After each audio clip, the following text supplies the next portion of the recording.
Ramzan series में आपका इस्तकबाल है। पेश है खुसूसी रिपोर्ट। माह रमजान में शुगर को कैसे कंट्रोल किया जाए। हर साल की तरह माह रमजान की आमद का इंतजार इस बार भी मजहबी जोश जज्बे के तहत किया जा रहा था, ताकि फरजांदान तौहीद अपने रोजे और इबादत रब के हुजूर पेश कर सकें। इस मुबारक महीने में हर मुसलमान की ख्वाहिश होती है कि वो मुकम्मल रोजे रखें, ताहम शुगर के मरीज इस सिलसिले में परेशानी का शिकार दिखाई देते हैं। माहिरीन सेहत का कहना है, शुगर के मरीजों को रमजान में इजाफी एहतियात बरतनी चाहिए और अपने खून में शुगर की सतह को कंट्रोल करने के लिए मुनासिब खुराक लेनी चाहिए, वरना इनकी शुगर का लेवल कभी हाई तो कभी लो रहता है। शुगर के माहिर मालिज अपने तजुर्बे के पेश नजर बताते हैं कि रमजान की आमद के साथ ही सबसे ज्यादा जिस सवाल का सामना करना पड़ता है वो ये है कि क्या शुगर के मरीज रोजा रख सकते हैं। अगर आप भी इस सवाल का जवाब जानना चाहते हैं तो ये आपके लिए बहुत मुफीद साबित होगा। मालिजीन का कहना है कि शुगर में जिस्म में शुगर की मिकदार ज्यादा या कम हो जाती है।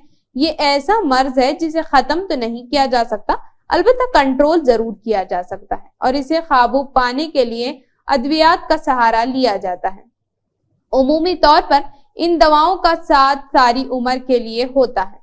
शुगर के शिकार अफराद की बड़ी तादाद अपने डॉक्टर की नसीहत के बरक्स रमजान में रोजा रखते हैं, जबकि ऐसे अफराद के लिए इंतहाई अहम है कि वो अपनी बीमारी को मद्देनजर रखते हुए जरूरी इक़दामात करें ताकि जितना महफूज मुमकिन हो सके रोजा रख सकें। शुगर के मरीज अपने मालिज के मशवरे, शुगर लेवल के मुसलसल चेकअप और दवाओं की मिकदार में मामूली रद्दोबदल के बाद रोजा रख सकते हैं, ताहम कुछ जरूरी मामूलात का जान लेना निहायत जरूरी है। कि शुगर के मरीज रोजा रख सकते हैं। ऐसे मरीज जो इंसुलिन पर ना हो और शुगर ने अभी इनके दीगर अहम जिस्म के एज़ा को नुकसान ना पहुंचाया हो, मामूली एहतियात और दवाओं की मिकदार में मामूली रद्दोबदल के बाद रोजे रख सकते हैं।